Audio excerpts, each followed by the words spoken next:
video रे सनाम को सगुन जोहर असवान सनाम को नापाय मेना बना और तेहन अब साथे मेनाया मन राजनी मैम जहां दो आयमा हड़ के बन ठिकैया तो उपरुम एम रेना लाक्ति बचुना और तेहन जहां सताम जते गालोस हुई लगे नित जहां लका नेरकना मिटन वीडियो दो मेतर के वायरल ओकना जहां तो गुहुम दिपिल दिपिल एल्बम रेनी हीरोइन निशा हासदा ताकिना मेनतेन तो मैम नोआ को इदियाते नित दो मेतर के वायरल ओकना तो नोआ को इदियाते आबिना ओपिनियन चेत कना पुइलो नोआ मेन लेबे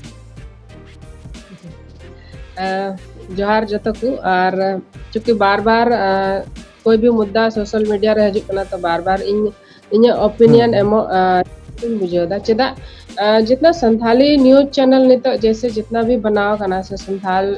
न्यूज बारे से जितना भी यूट्यूब रे चला कना अधिकतर होड़ नितो द हिंदी मीडियम रे न्यूज नेल बुन बगी किदा और सनाम होड़ अपना भाषा रे न्यूज बुन नेलदा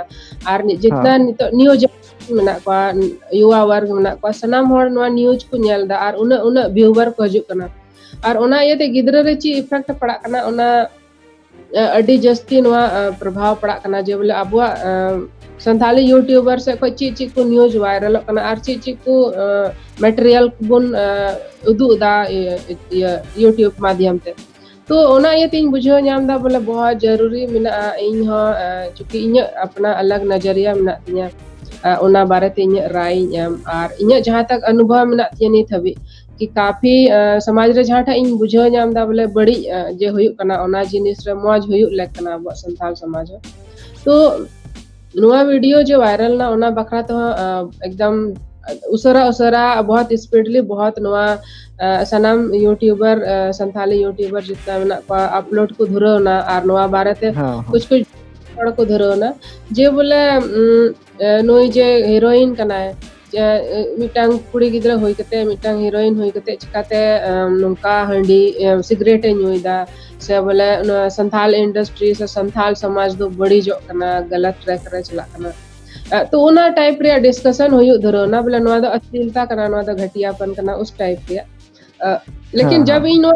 चलदा तो सबसे पहले इन दिमाग रे दो उना जिनिस दो बांग होइल ना बोले समाज रे ची इफेक्ट पड़ा ना इन दिमाग रे सबसे पहले नुआ है ना जे बोले नुआ नेल केदा नुआ जे वीडियो कना नुआ दो उकुच कुमड़ू आकुरन आकु बीच रन जहाय कना को दोस्त उनको को बनाव अनुवा थे यदिnya बोले नुआ जे उनको जे पार्टी चला कान को थाना एकेन आदिवासी को था कना एकेन हॉल को था कना तो आकु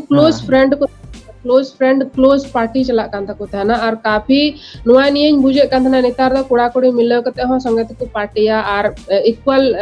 बिहेवियर तहन तक जेल का कुड़ा को बेहवा उनका की कुड़ी हो को बेहवा तो नुआ इन दिमाग रे होई ना बोले जैसे अबुर बुन में ना बोले दिक्कु दुकु बदमाश गया दिक्कु कुड़ा दुकु बदमाश गया और उनको दुकु कुड़ी को ब्लैकमेल को आदिवासी कुड़ी से उनको को शोषित को उनको को प्रताड़ित को उनको को ब्लैकमेल को तो नुआ वीडियो नेल कते सबसे पहले इन दिमाग रे नुआ की होई ना बोले हड़ कुड़ा सा गाते कते हो फायदा ची को नामदा कुड़ी गिद्रा नोंका गी वीडियो को बनादा उनको को और इसके बाद उनको को बदनाम को तो मीटांग कुड़ी गिद्रा बदनामी लगी दो कोई नोआर द जिम्मेदार होई ना हड़ कुड़ा गी इससे पहले हो संथाली फिल्म इंडस्ट्री को लेकर के इनठे 2-3 मामला है एकांतना 2 साल पहले हो जहां रे हड़ कुड़ा गी हीरोइना सा उनका की बॉयफ्रेंड था कना से दोस्त था कना उन्हीं सा बहुत सारा फोटो था कना पर्सनल फोटो काफी व्यक्तिगत फोटो था कना उना को वायरल करते ब्लैकमेल रे को कोशिश कांतना अनवा बाबत ते इन साइबर थाना दुमका हन चला बड़ा कना नी बार दम बहुत मामला नुका होई गना तो आदिवासी कुड़ा गिद्र मतलब कुड़ी हड़ दो चिलीर को पति आते पतियो की बनु आम कोई कुड़ा रे की बाम पतियो दड़या जे बोले नुको पतियो कते उनको सा पार्टी बाम पाटे दड़या उनको सा दुड़ु बाम दुड़ु पांती दड़या तो दुड़ु पांती कुड़ा हड़ सा दुड़ु पांती की तबे कई होइना ओना की अपराध होइना इन दो नोआ दे मिटांग क्राइम के नजर ते नोआ जिनिस दे नेलदा समाज बड़ी जो कना अरसरे के नोआ वीडियो जिस तरह ते वायरल कना निश्चित रूप से समाज बड़ी जो कना कुड़ी हड़ चिकाते कुड़ा रे को ये पहला दो नोआ ना की चिंता तो नोआ है अंतिया बोले अपनार क्लोज फ्रेंड के था कना उनी की नुका वीडियो बना के उनी वायरल करते तो उनी जहां दोस्त कना उनी कुड़ी गिद्रा बारते आदिवासी कुड़ी गिद्रा संथाल कुड़ी गिद्रा बारते तीन बड़ी उद्देश्य माते इन दिमाग रे सबसे पहले निये जिनिस के ona saate mem nida noa ko menada je sari ge jodi uni kan khane tahale se bang kan khane je uni camera samang re hej lakti kan taya aja opinion em lakti kan taya noa ko idiate to noa barete chet bin mena इन दो सबसे पहले मैं ना बोले जहां नोआ video बनाओ कदा सोशल हाँ मीडिया रे यूट्यूबर मेना को जहां गी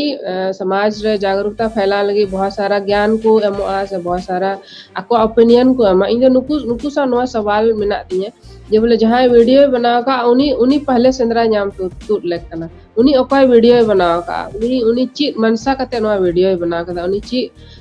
उनी पहले से प्लान तहे कान तया बोले नुई कुड़ी नुका कते इन वीडियो बनाते या फिर नौका होय दड़े जे बोले उनी फुसलो कते को अगू कदी दिला आले रे पतिया में उनी कुड़ी उनको सा पार्टी दा उनको सा सिगरेट न्यूदा हंडी न्यूदा इसका मतलब तो बहुत ज्यादा उनी पतियों को एम का दिया बहुत ज्यादा अपनापन उनी सा को दो कदा तो अपनापन मेन कते उनी भरोसा रे हता कते इसके बाद उनी वीडियो होय दड़े सनम कोड़ा मिलो कते को वायरल करता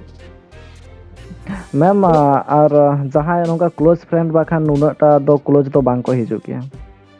हां नोआ वीडियो रे जहां तना क्लोज नेलो कना जहां तना क्लोज बाखान तो नोंकाना बांग नेलो निश्चित रूप से उनकिन तो क्लोज रिलेशन रे मेना किना और उनकिन आकु दोस्त समारे उनकिन एक्टिविटी दा सिगरेट मोचारा कते किन एक्टिविटी दा मतलब उनकिन ना पतिये मेना तकिना बोले जहां समार ला दुड़ुक कना उनको तो आला रन अपनार होड़ कना नुकु दो बड़ी बाकु बारे से कंफर्टेबल मेना किना काफी कंफर्टेबल हां हां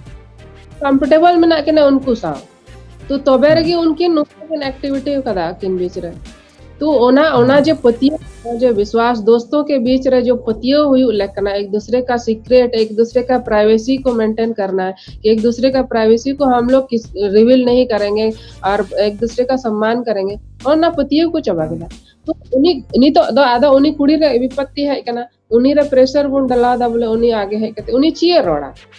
जो ओनामा जो उनी चिकाओ का ओनामा सब पब्लिक रे मेना उनी चिए अबुआ जिम्मेदारी कना बोले जहां कोड़ा नोआ वीडियो बनाओ का उसको उसके खिलाफ इन दिन मेना कंप्लेन लेक कांते उनी कुड़ी गिदरे उनिया क्योंकि नोआ दो नियम कना रूल कना बोले जहां पर्सनल स्पेस रे आम उनका उकु कुंडू कते वीडियो बम बना दड़या और ओना बना कते उनी अगर छवि बड़ी जो कना समाज रे उनी मान सम्मान चुकमो कना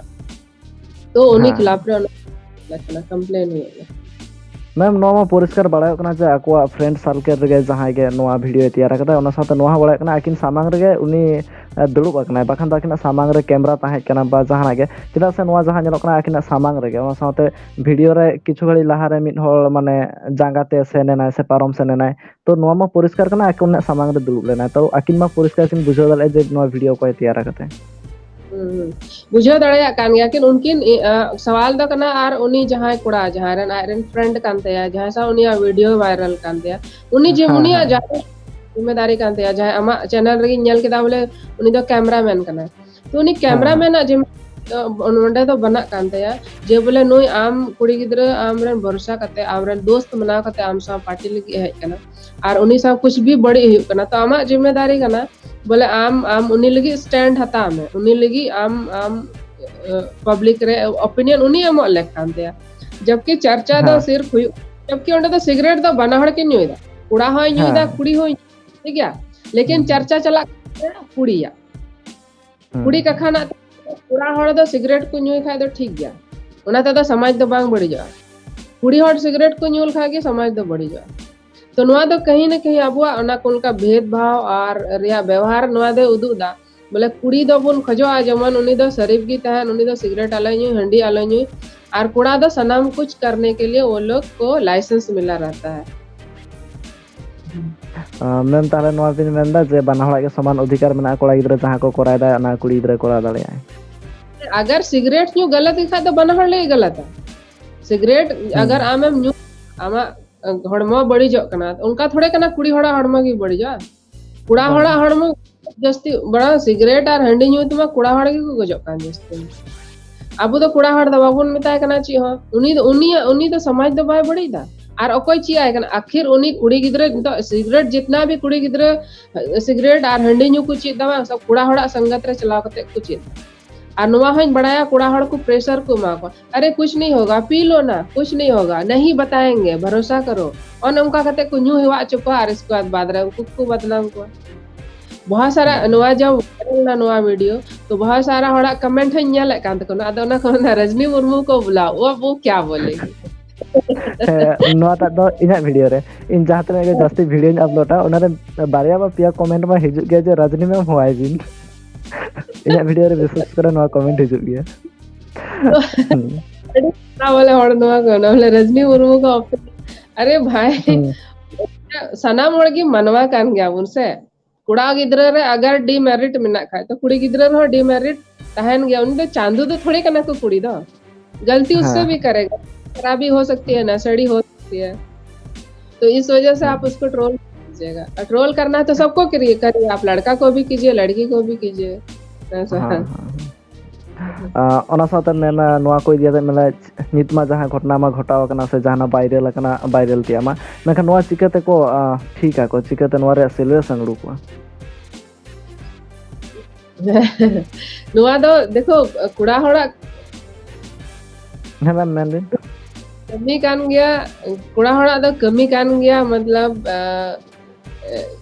चिल का कते कुड़ी गिद्रे मोरल डाउन है सा दूसरा नो यूट्यूब रे मिटांग चैनल जे अबु उना रे जे साइकोलॉजी थोड़ा इन लय बोले अबु दो यूट्यूब रे काल का ना न्यूज़ बुन चलावा उनका ना न्यूज़ बुन चलावा जो सनसनीखेज होता है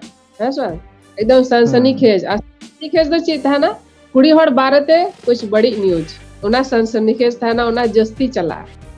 ठीक है इन बारे तो चला ना क्योंकि इन बारे तो बड़ी बड़ी जिनिस चला का था ना तो बहुत ज्यादा ही वायरल तो यूट्यूब जहाँ पैसा रे अर्निंग हुई ना तो यूट्यूबर जितना मिना को उनको तो हमेशा न्यूज को सनसनीखेज बना रहे को कोशिश है बोले ओना रे भीतरी रे तथ्य रे दो बाको चला सही गलत दो बाको नेला अधिकतर कुड़ावा ची कना उनको तो कुड़ी हड़ दुसो कुड़ी हड़ एगेर ओना रे जो मजा को न्यामा बा ओना रे रस्क जे को न्यामा तो ओना रस्क न्याम अंचो लगे यूट्यूबर चैनल द हमेशा ओना प्रयास रे को थाना बोले कहां का रे कुड़िया गलती बुन सिंदरा आम अधिकतर यूट्यूब वाला चैनल रे नेला कुड़ी हड़ा मुद्दा ले कते गी आदिवासी कुड़ी गिद्रा संथाल कुड़ी गिद्रा मैटर ले कते गी अधिकतर हड़ा न्यूज चला आम नियम में झारखंड रे बहुत सारा प्रॉब्लम चला कना हाल फिलहाल रे पाकुड़ रे मिटांग चूंकि आम बंगाल खा कना मुद्रा से नते न्यूज नते ना दो थाना पाकुड़ हरिनपुर थाना रे मिटांग को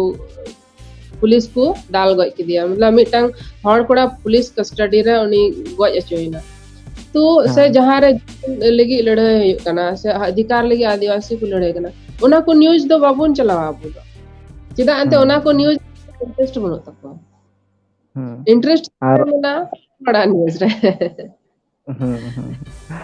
ओना साथे मैम नोआ जहां नितो मा प्राइवेसी मिटंग आकिना वायरल आकना मेनखान नोआ को जते आकिन पुलिस केस तो किन करा दाले आकिन है उनकिन द निया गिन सलाह इमा किना जे बोले नुकिन कंप्लेन लेक कान तकिना बोले चिदा नंका आर सामने रे बुजुगो कना बोले उनकिन सामने रे कोइठा कोड़ा दुड़ु कान तना इना उनकिन आइडिया में बोले कोइठा कोड़ा मोबाइल नुका कते साव का तना तो उनकिन लिखा तो चला कते साइबर थाना अगर दुमका इलाका रेन कान खाय दुमका रे घटना कान खाय दुमका रे ओना कोर्ट ठेगी नोआ साइबर ब्रांच मिना पुलिसा ओना कोर्ट परिसर रे चला कते किन कंप्लेन दड़या आ नोआ रे निश्चित रूप से एक्शन होया बहुत इन क्योंकि दो केस संथाली फिल्म इंडस्ट्री से संबंधित इन दो टी मामला इन सॉल्व कदा आई थाना रे केस चौका को इसके बाद रे ओने माफी को मंगावा से जुर्माना वगैरह कते मामला दा सल्टावा कना तो नोआ को चीज हता हो त को कुड़ी गिद्र बकता खादा नुका की और एंटरटेनमेंट चला तगे ताना मैम नोआ जहां घटना घटायना नोआ तायम से बिन मोनेया जे कुड़ी गिद्र कोड़ा गिद्र मेटंग आको चतारे पतियो को दोह दाड़ेया से पतियो आदोक कान लका बाबिन मोनेता बिल्कुल नुका व्यवहार तो पतियो गी आदोक कना और सवाल दो कना बोले मिटांग हड़ कुड़ा रे पतियो बाय धोय खा करे दो बड़ाय गया बुन दिकु साथ हैन कान तो दिकु कुड़ा उनको तो हमेशा मतलब बड़ी मनसा कते की हड़ कुड़ी ठे को हजुआ गाते रे कोशिश तो जेल का अबु जागरूकता बुन फैला दा बोले हड़ कुड़ी दिकु कुड़ा ठे आलो पे चला है सर नोआ बुन मेन दा तो बोले हां बहुत हड़ कुड़ा रे दा अकाल थे कना से हड़ द बांग जुटवा में उस तरह का डायलॉग को रोड़ा आदो जहां कुड़ी हड़ कुड़ा सा गाती कना उनी सा आपे ची पे व्यवहार दा ना नेल पे अपने गिरेबान में आप लोग झांक के देखिए कि जो लड़की आप पे भरोसा कर रही है हमें पतियो हम कना उन्हीं सा आप पे चिल का पे व्यवहार दा और मैम nyala kana abin हमेशा ge mane kuri gidra support te bi dor gaya kora gidra support te cheda babi dor gaya हमेशा गी नुआ को मेना शिकायत को कुड़ा गिद्रा बोले कुड़िया गलती हम लेदा ऐसा ना चीज को मैं तो ये सवाल था नो ना बोले ई कुड़ी हड़ा गलती थोड़ा ले कुड़ी गिद्रा ची को चिकायदा जैसे इन कुड़ा हड़ बाड़ते नुआ मेना बोले कुड़ा हड़ दको मतलब कि बदमाशी दको उनको दको मार पीट दा कुड़ी हड़ से को रेप हुई कना से उनको हक अधिकार को रहे को से जमीन रे अधिकार बाको नाम दा इ नवा जिनिस कुड़ा हड़ बारते ही रोड़ दा बोले कुड़ा आर नवा ही रोड़ा बोले कुड़ा हड़ दा बड़ी बड़ी गाली गलौज को कमेंट सेक्शन हम जाला जितना भी गाली जितना भी हेट स्पीच सब कुड़ा हड़ को हम दा तो नुआ को बाबत तीन रोड़ा वीडियो गिन बना लदा बोले अधिकतर कुड़ा गिद्रा दो रेपिस्ट माइंडसेट को तहना और सपोर्ट को सपोर्ट कमेंट रे जैसे बहुत मेला रजनी मुर्मू का रेप कर दो ये कर दो वो कर दो है ना बहुत उनका ना संथाली रे अब संथाली तो ना चीज वही रोड़ा दड़या कना हिंदी तगी ले मन उनका कमेंट ना जो उनका को कमेंट है तो नुआ को कोई कमेंट है कुड़ा अब उनको जो दा बोले कुड़ी होड़ा गलती बाम ले अदा मान लो कुड़ी होड़ा गलती दिन चीन ले कुड़ी गिद्रा चला कते जहां कुड़ा को धमका को कुड़ी गिद्रा चला कते जहां कुड़ा हर को ऐसे रे को छेड़छाड़ को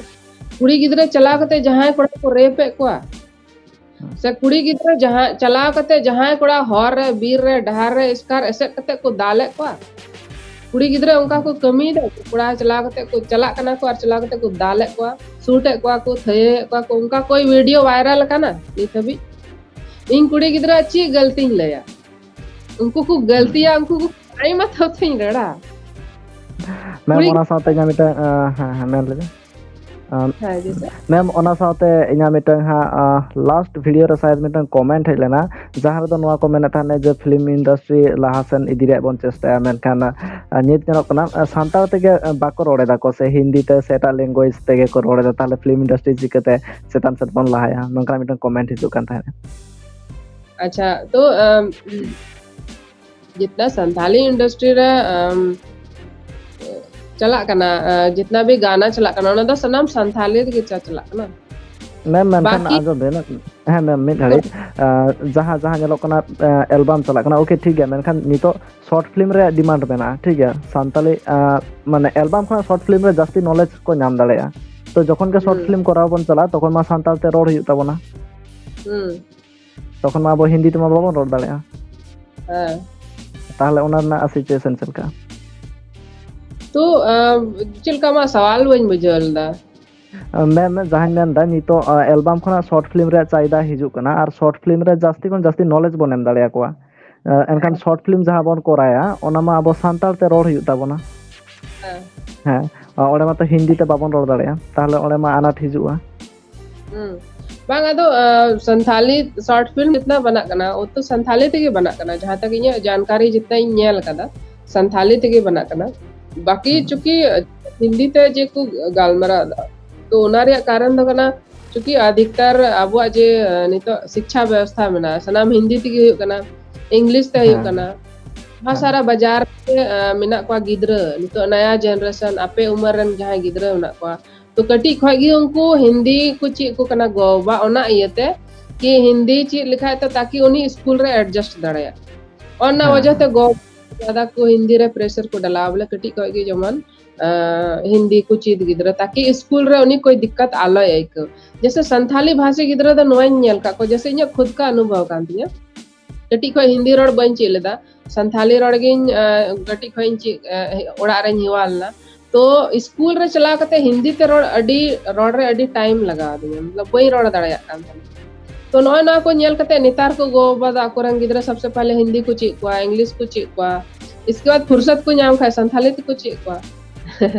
तो ऑन तो बहुत सारा तो नवान को गिद्रा जहां को हजु कान उसरा संथाली उन मस्ते बाको रोड दड़या हिंदी की लहा तकवा नोय ना को जिनिस कना लेकिन संथाली रोजगार ᱧᱟᱢᱚᱜ जैसे हवा संथाली ते नौकरी रे बहाली हुआ हर नौकरी रे संथाली विभाग तहना जैसे इन तो यूट्यूब रे संथाली ते रोड कते संथाली ते वीडियो बनाते उन सब्सक्राइबर को ᱧᱟᱢᱚᱜ कना से मोनेटाइजेशन हुई कना तो निश्चित रूप से हर रोड को चीदा मतलब कोई भी भाषा दो तबेगी लहा तबेगी उना दो बंचाव का कते तहना जब उना भाषा ते आमा उड़ा दुआर चलाता अगर संथाली रोड कते आम उड़ा दुआर आमा जम ᱧᱩ ᱨᱮᱭᱟᱜ व्यवस्था दाड़े खाय तो ऑटोमेटिक आम उना भाषा में रोड़ा और संथाली रोड कते आम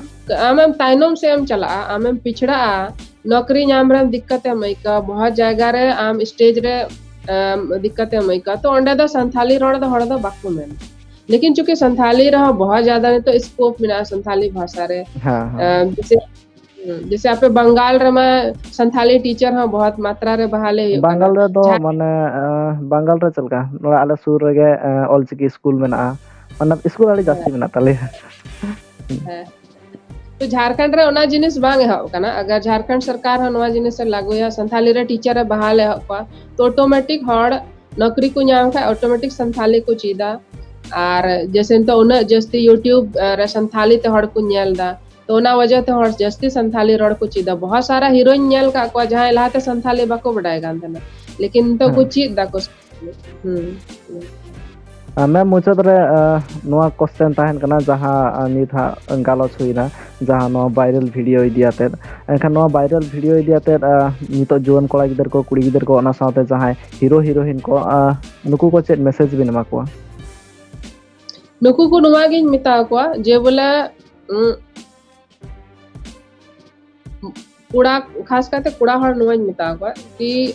कुड़ी हड़ा पतियो दो अड़ी मुश्किल तपे हमेट जना करना लेकिन उना पतियो दो आलो पे चबाया कहीं ना कहीं अगर नुका ना जिनिस आपे पे वायरल दा तो आपे आगे अकाउंटेबिलिटी या आपे जे आपे रे जो पतियो में ना चबा करना हो ऐसा तो ताइनम दराम कुड़ी ऐसे नुआ जिनिस पे मैं ना से बोले हड़ कुड़ी दो दिकुट है बांग चला ले तो सबसे पहले आपे व्यवहार सुधर पे आपे कुड़ी गिद्रो सा पतियो और गाती और अपनापन उदुक पे तो अपनार ओड़ा रे जहां दुलड़े नामा अपनापन नामा उनी एटारे चिदा चला तो अगर समाज लगी चिंता में ना अपनार कुड़ी गिद्रे लगी दया दुलड़ में ना तो नोंका ना वीडियो दो आलो पे अपलोड आई है कहना दो नवा को और बांग नवा को दो चिका लेकना नवा ते दो कोई सॉरी हां नवा को ते दो